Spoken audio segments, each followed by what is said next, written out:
आप लोग का स्वागत है स्पोर्ट्स विथ एजुकेशन चैनल में। और आज का ये वीडियो खासकर मैं UP TGT PGT physical education के जो बच्चे या विद्यार्थी तैयारी कर रहे हैं उनके लिए बना रहा हूं। कई क्वेश्चन थे उनका उत्तर भी दूंगा इसी वीडियो में, तो बने रहिए। पहला क्वेश्चन एक बच्ची का ये आया था, क्या सर जो यूपी टीजीटी में फिजिकल एजुकेशन टीचर होते हैं क्या उनको भी सैलरी सेम मिलती है? हाँ, तो मेरा ये मानना है जो यूपी टीजीटी में टीचर हैं या सहायक अध्यापक हैं या प्रवक्ता हैं, सबको एक जैसी ही सैलरी मिलती है। प्रवक्ता को प्रवक्ता लेवल का मिलेगा और सहायक अध्यापक को सहायक अध्यापक लेवल मिलेगा। प्रवक्ता को 48,800 ग्रेड पे है और सहायक अध्यापक का 4600 ग्रेड पे। ठीक है, एक क्वेश्चन उसका ये हो गया उत्तर। दूसरा, जितना स्पोर्ट्स को या फिजिकल एजुकेशन टीचर को वैल्यू मिलनी चाहिए उतनी वैल्यू नहीं है, मैं ये महसूस कर रहा हूं। कारण भी उसके हम ही लोग हैं, क्योंकि हम अपने सब्जेक्ट को इतना पढ़ा नहीं पा रहे हैं, बच्चों के पास सर्व नहीं कर पा रहे हैं, तो इसलिए थोड़ी सी दिक्कत है। कभी भी आप अगर अपना सब्जेक्ट यूपी टीजीटी का जो सिलेबस है वो अगर देखेंगे तो इतना ब्रॉड सिलेबस है जिसकी कोई सीमा नहीं। एनाटॉमी फिजियोलॉजी आपको पढ़ाना है, ठीक, स्पीड वेलोसिटी आपको पढ़ना है, रेस्पिरेटरी सिस्टम आपको पढ़ना है, सर्कुलेटरी सिस्टम आपको पढ़ना है, न्यूट्रिशन आपको पढ़ना है, ठीक है। उसके बाद आपको पूरे गेम्स, उनके रूल्स रेगुलेशन पूरे पढ़ने हैं, तो बहुत ही ब्रॉड सब्जेक्ट है। हिस्ट्री पढ़नी है आपको, ओलंपिक्स पढ़ना है, एशियन गेम पढ़ने हैं, कॉमनवेल्थ गेम पढ़ने हैं, नेशनल्स गेम पढ़ने हैं, इवेंट पढ़ना है, तो बहुत लंबा सब्जेक्ट और ब्रॉड सब्जेक्ट, ठीक है। तो आप अपनी वैल्यू समझिए, ठीक है। दो चीज ये हो गई। तीसरा, जो फिजिकल एजुकेशन के जो सिलेबस मैंने देखा यूपी टीजीटी का, आपको अगर किसी मंजिल पे जाना है, सपोज मान के चलिए ये मंजिल है, आपको जाना है, ये वे है, उसका रास्ता है, ठीक। तो ये रास्ता आपको कैसे पता चलेगा? ये रास्ता आपको पता चलेगा आपके प्रीवियस ईयर के क्वेश्चन से। तो जो भी बच्चे तैयारी कर रहे हैं, सबसे पहले तो ये काम करें कि जितने भी आज तक यूपी टीजीटी के पेपर हुए हैं, पीजीटी के पेपर हैं, आंख मूंद के लाइए बाजार से खरीद के, उनको बिल्कुल लगा जाइए, रट जाइए। उसमें से बहुत से क्वेश्चन आपको सेम टू सेम हूबहू मिलेंगे, ठीक। ये करिए। उसके बाद सिलेबस के अनुसार पढ़ाई करिए। ये नहीं कि कोई बच्चा अगर नेट की तैयारी कर रहा है उससे आप डिस्कशन करिए, नहीं। नेट का सिलेबस अलग है, दिल्ली का सिलेबस, डीएसपी का सिलेबस अलग है, एनबीएस का सिलेबस अलग है, केबीएस का सिलेबस अलग है। पढ़ाई आपको यूपी टीजीटी फिजिकल एजुकेशन के हिसाब से ही करनी है। तो सिलेबस अपने साथ रखें और पढ़ाई करें, ठीक। उसके बाद कुछ चीजें हैं कॉमन, बिल्कुल याद रखिएगा, ये आपको बहुत हेल्प करेगी। नंबर 1, आपने देखा होगा जितने भी क्वेश्चन आप पेपर आपने देखे होगा पिछले 20 साल के, जितने भी साल के 20 साल के अगर क्वेश्चन पेपर आपने देखा होगा, तो एथलेटिक के क्वेश्चन,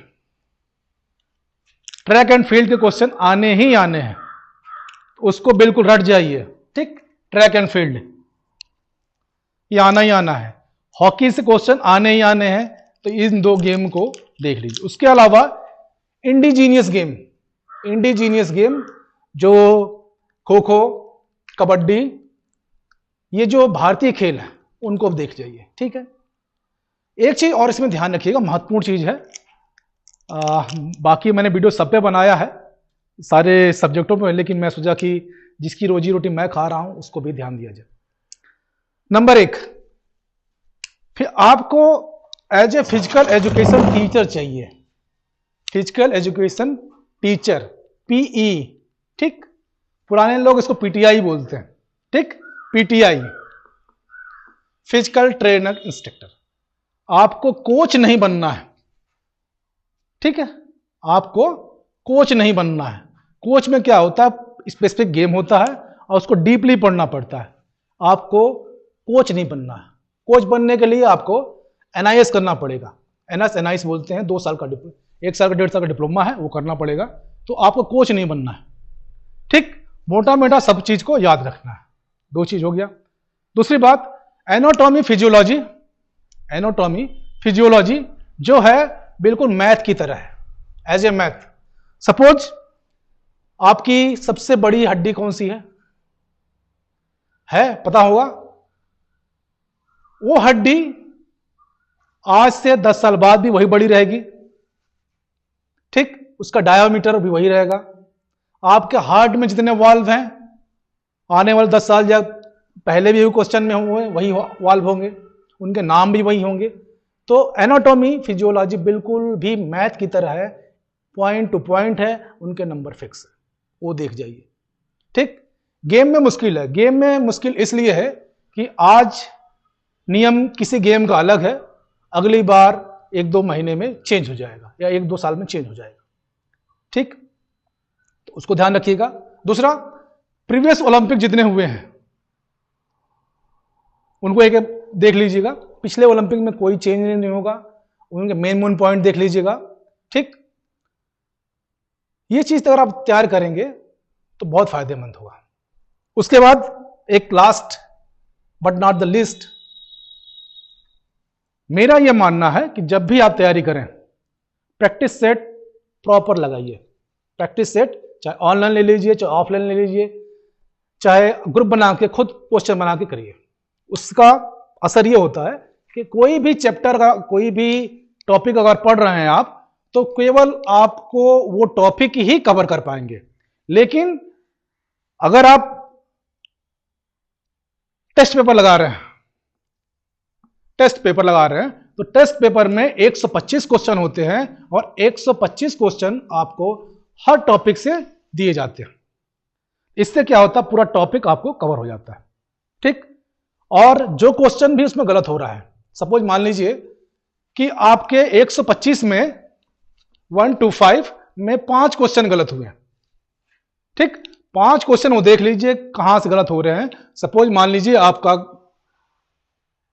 एनाटॉमी से गलत हो रहा है, एनाटॉमी से, बोन रिलेटेड गलत हो रहा है, बोन से चैप्टर से। ठीक, उसको देख जाइए, उससे मिलते जुलते जितने भी क्वेश्चन है वो देख जाइए। ठीक है,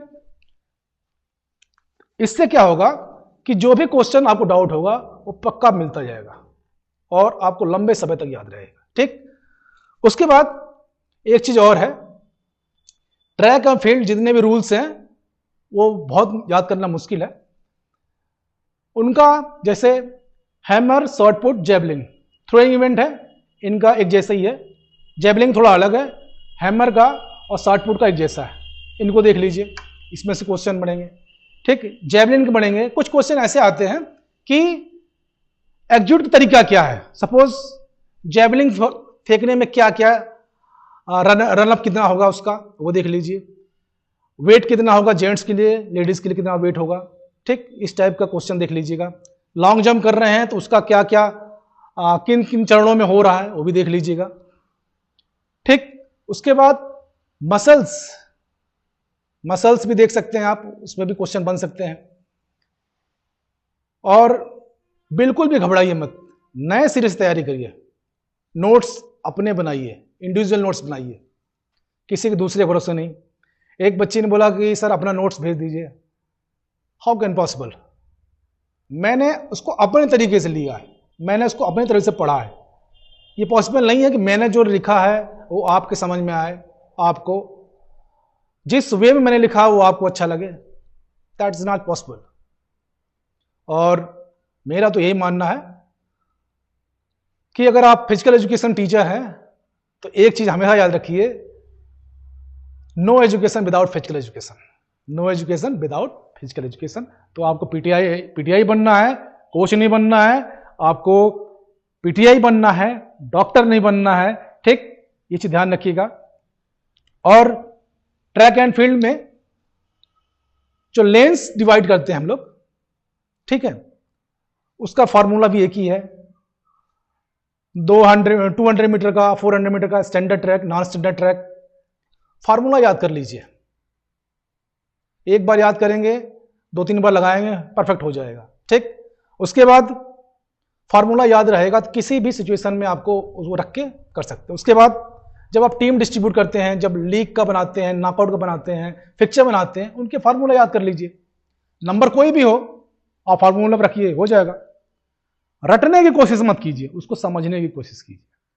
अगर रटेंगे, एग्जाम में थोड़ा भी क्वेश्चन इधर उधर करेगा, आपको दिक्कत होगी। तो एज ए बड़ा भाई मैं आपको यही बोलना, बहुत ज्यादा परेशान मत होइए और दिल लगा के टेस्ट की तैयारी करिए।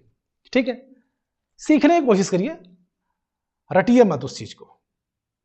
जो बच्चे जिन्होंने प्रैक्टिकल नहीं किया होगा, खासकर बच्चियां या बहुत से लोग घर पे कर लिए होंगे, ग्राउंड नहीं देखा होगा, उनके लिए एक मेरा टिप्स है, बहुत ही यूजफुल टिप्स है। सपोज आपको how can throw a hammer, hammer कैसे फेंकते हैं आपको नहीं पता, आपके पास यूट्यूब है, आप ये हैमर की वीडियो लगाइए, देखिए कैसे फेंकते हैं, हैमर के बारे में पूरा देख जाइए।